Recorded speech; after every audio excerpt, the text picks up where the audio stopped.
Cek, cek, yo, balik lagi. Bajunya masih sama. Langsung saja kita lanjut ke prediksi Liga Spanyol. Kenapa bahas Liga Spanyol? Karena Liga Spanyol akan bergulir akhir pekan ini juga sama kayak Premier League.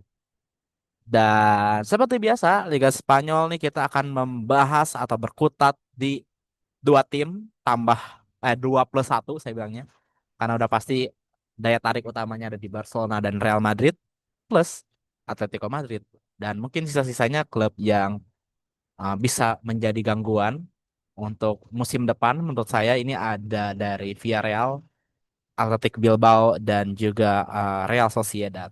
Tapi mungkin untuk perebutan gelar juara Liga Spanyol tidak akan apa ya bisa dibilang sebrutal Premier League ataupun Serie A nanti minggu depan kita akan bahas. Tapi La Liga ini akan lebih berfokus ke dua tim dan ada satu tim yang mungkin bisa mengganggu. Langsung saja kita bahas satu tim yang akan mengganggu tersebut, yaitu adalah Athletic de Madrid atau Atletico de Madrid. Atletico de Madrid musim ini mungkin nggak banyak yang ngikutin karena mungkin fans Atletico de Madrid di Indonesia juga nggak terlalu banyak. Tapi pergerakan transfernya cukup banyak. Kenapa? Ya karena memang musim ini Atletico juga banyak menjual banyak pemain ataupun melepas banyak pemain seperti siapa ya? Rodrigo de Paul yang ke Inter Miami untuk bertemu Messi. Lalu juga Aspi yang saat ini belum ada klub juga. Lalu juga Axel Witsel sekarang udah ke Girona. Angel Korea ke Tigres dan masih banyak pemain lagi kayak Samuel Lino, Arthur Vermeeren yang emang cabut dan Atletico juga bergerak cepat dengan mendatangkan banyak pemain. Dan mungkin kalau kalian mantengin Fabrizio Romano, Atletico sebenarnya cukup sering dimention sama Fabrizio ya karena banyak mendatangkan banyak pemain di sini ada Alex Baena dari Villarreal 42 juta euro, cukup mahal dan emang usianya juga masih muda 23 tahun. Lalu juga David Hanchko dari Feyenoord setelah sebelumnya tidak sepakat dengan Chelsea mengenai harga Renato Veiga akhirnya Atletico Madrid mendapatkan alternatif yaitu David Hanchko. Lalu juga Johnny Cardoso dari Real Betis, pemain asal Amerika Serikat ini join Atletico Madrid dengan biaya 24 juta euro. Dan kemarin baru saja done deal Giacomo Raspadori dari tim juara Napoli ke Atletico Madrid. Lalu juga ada Thiago Almada, ini pemain potensial dari Botafogo join ke Atletico Madrid. Sebelumnya Thiago Almada ini bermain buat Lyon ya, pinjaman. Lalu juga ada wingback atau fullback muda Mark Pubil dari Almeria. Dan sisanya ada Santiago Mourinho dan akhirnya Mourinho dijual lagi ya kalau nggak salah. Ya Mourinho dijual lagi ke Villarreal 10 juta euro. Dan datengin dari Barca, Clement Langley, free transfer aja. Di sini kelihatan Atletico mencoba membangun tim baru setelah banyak menjual banyak pemain. Namun core dari Atletico ini masih tetap sama kiper pasti Ian Oblak dari lini belakang mungkin ada sedikit penyegaran ada David Hanchko dan juga Clement Langley. Mendatangkan juga Matteo Ruggeri dari Atalanta lupa kita sebut tadi dan dari lini tengah mungkin masih mengandalkan legend-legendnya seperti Koke lalu juga ada Marcos Llorente dan juga pemain muda potensial Pablo Barrios ini patut untuk kita lihat juga musim ini dan juga pemain baru Johnny Cardoso di lini depan masih akan mengandalkan Julian Alvarez dan Alexander Sorloth. Atletico selalu merepotkan kedua tim ini Barcelona dan Real Madrid dan juga tim-tim lainnya di tengah dominasi Barcelona dan Real Madrid Atletico selalu menjadi klub yang berhasil menjuarai selain mereka berdua. Dan saya sih pengennya ada klub lain ya untuk bisa menjuarai La Liga. Ya biar variasi aja dan juga entertainment dan meningkatkan level La Liga.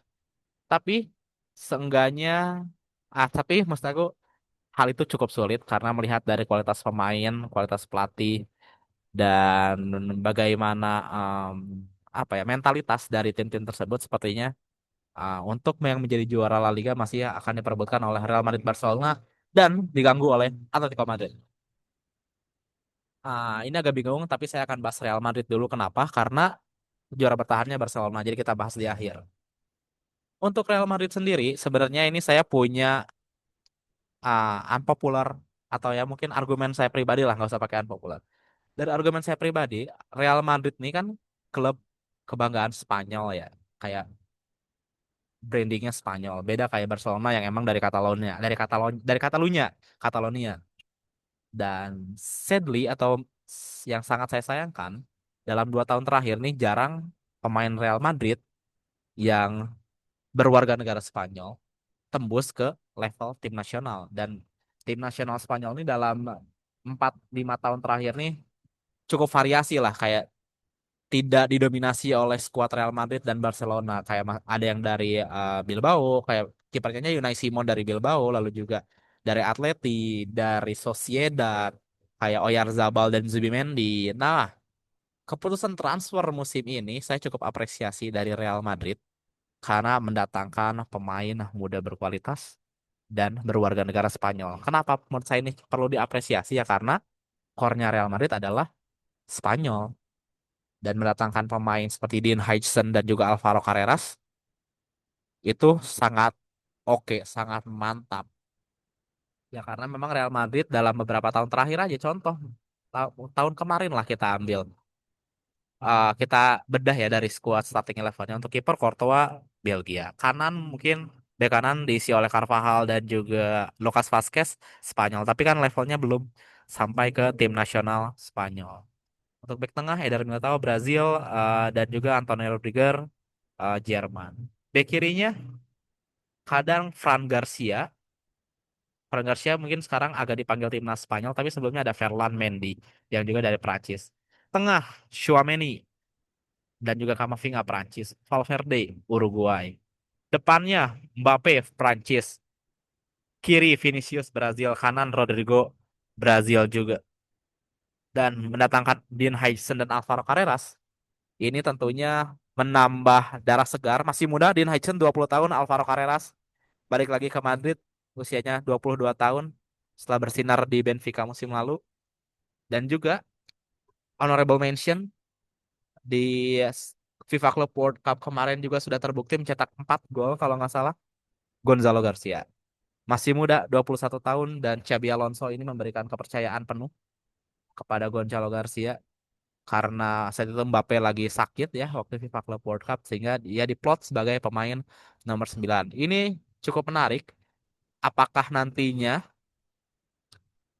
Gonzalo Garcia ini akan diplot sebagai pemain nomor 9 karena secara profil ini lebih cocok menurut saya dibandingkan Mbappe yang ditaruh di nomor 9. Apakah Mbappe nanti akan lebih menyamping atau uh, kembali di posisi 9? Tentunya kita masih terus menunggu sampai nanti Real Madrid nih bakal lawan apa ya match day pertamanya, kita lihat dulu teman-teman. Cek cek cek cek cek cek. Osasuna Senin jam 9 PM waktu GMT. 9 tuh waktu ini ya, Inggris ya. Nggak tahu di Indonesia kayaknya jam 2 pagi deh. Oke, cukup bagus dan juga mendatangkan pemain muda asal Argentina dari River Plate, Franco Mastantuono. Mahal banget kalau teman-teman yang main Football Manager atau FIFA Career Manager tentunya tahu nih pemain nih wonderkid potensial. Dan satu lagi yang tidak kalah penting, Madrid mendatangkan bek kanan, salah satu bek kanan terbaik lah mungkin ya di era sekarang, adalah Trent Alexander-Arnold dari Liverpool dengan biaya 10 juta euro aja. Harusnya gratis sih, cuman nggak tahu ya kenapa. Saya kayaknya ketinggalan berita. Dan skuad ini dan Real Madrid bilang kayaknya nggak akan beli pemain lagi, sudah cukup puas dengan skuad yang ada. Udah pasti Real Madrid go to for the title, akan semua apa ya dibilang semua trofi akan dia sikat. Apalagi Real Madrid belum pernah treble, ini mungkin menjadi tantangan tersendiri buat Xabi Alonso setelah musim pertamanya buat Leverkusen berhasil membuat ya musim pertama secara pelatih full ya kan. Xabi ini take over Leverkusen di akhir musim, ya berhasil mengantarkan Leverkusen menjadi juara Bundesliga untuk pertama kalinya, juara di FA Pokal meskipun kalah Europa League lawan Atalanta. Tentunya patut kita lihat Real Madrid ini, Xabi Alonso masih baru, kita lihat bagaimana mereka bisa mengatasi La Liga, mengatasi Liga Champions yang merupakan yang katanya DNA-nya Real Madrid. dan juga di Copa del Rey yang emang jarang kedengeran Real Madrid di Copa del Rey ini kayak udah pasti yang juara udah Barcelona. Copa del Rey Barcelona, kalau enggak di akhir-akhir ini nih banyak juara baru ya, kayak kemarin ada Athletic de Bilbao, lalu juga ada Real Betis. Saya cukup senang, tapi Real Madrid udah lama juga nggak juara Copa del Rey, kayak why not memenangkannya musim ini. Oke, itu mungkin dari Real Madrid, mungkin makan bersaing. Dan terakhir adalah tim dari Catalan, Barcelona. Sebenarnya untuk Barcelona musim ini, core-nya masih berada dari La Masia. Kayak banyak pemain dari La Masia yang emang menjadi tulang punggung klub tersebut. Kecuali di posisi kiper.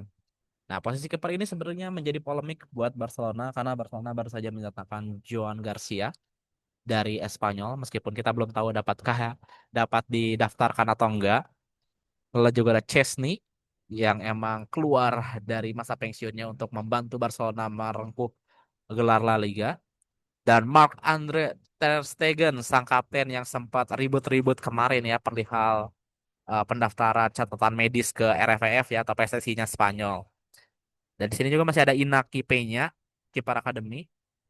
Ini juga cukup apa ya, bisa dibilang cukup bersaing lah dari posisi kiper karena saat Ter Stegen kemarin musim lalu cedera dan sebelum Barcelona menetapkan Chesney, Iñaki Peña nih yang menjadi kiper utama Barcelona. Untuk posisi kiper masih terbuka, cuman feeling saya karena Marc-Andre Ter Stegen cedera dan emang Chesney ini levelnya masih senior, Joan Garcia bisa menjadi pilihan utama. Tapi balik lagi, apakah Barcelona berhasil mendaftarkannya atau tidak? Harusnya sih berhasil ya, karena memang Barcelona ini selalu punya cara untuk mendaftarkan pemain ya. Untuk dari lini belakang, ya bisa dilihat ya, saya sebutkan aja ada Pau Cubarsí, Ronald Araujo, Eric Garcia, dan juga Andreas Christensen. Tiga dari empat nama yang saya sebutkan berasal dari La Masia. Yang memang produk La Masia ini oke-oke, dan saya lihat ini untuk skuad La Masia yang ada di Barcelona musim ini nih diorbitkan oleh Xavi dan dimatangkan oleh ini ya, siapa sih pelatihnya nih? Lupa. Wah, wah, wah, wah, wah, wah, wah, Hansi Flick. Damn. Dan Barcelona irit banget musim ini cuma mendatangin dua pemain, yaitu Marcus Rashford pinjamin dari United dan juga Juan Garcia ya, Joan Garcia dari Espanyol. Skuadnya nggak banyak berubah dari musim lalu, cuma nambahin kiper aja dan juga penyerang karena dilihat penyerang Barcelona ini cuma masih bertumpu wah dari Robert Lewandowski. Dan ya saya berharap untuk musim depan Barcelona udah dapat mencari penggantinya ya karena Lewandowski ini udah 36 tahun, kalau dilihat apakah masih bisa terus bermain sampai usia lebih lanjut, saya sih ragu ya. Cuman ya untuk Barcelona musim ini masih difavoritkan dengan skuad La Masia-nya, dengan pemain he's only 18 sekarang, bukan 17 lagi. Lamine Yamal, tapi Lamine Yamal ini perlu, menurut saya ya, perlu lebih humble lah seenggaknya dan lebih fokus kepada performanya soalnya nih pemain sangat sangat bertalenta. Dan juga jangan terlalu overuse kepada Hansi Flick karena masih 18 tahun juga, masih banyak ruang untuk Lamine Yamal untuk bertumbuh. Jadi harapan saya ya Barcelona musim ini bisa lebih baik ya dari musim selanjutnya. Ya, segitu sih mungkin. Kalau dari prediksi saya, ini agak nggak fair, tapi saya sepertinya lebih menjagokan Real Madrid untuk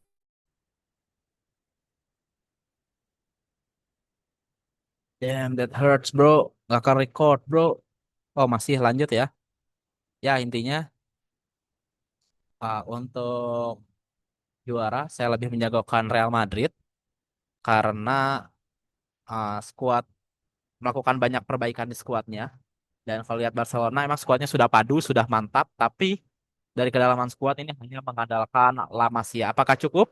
Mungkin cukup, tapi Real Madrid pun punya Castilla, jangan lupa meskipun levelnya tidak setinggi La Masia. Mohon maaf untuk fans-fans Real Madrid, tapi Real Madrid saya sedikit sedikit lebih menguntungkan Real Madrid dan akan cukup sengit karena ini musim pertamanya Xabi Alonso dan La Liga tidak akan selalu mudah karena kedua klub tersebut selalu bersaing menjadi yang terbaik. Udah sekian. Ciao.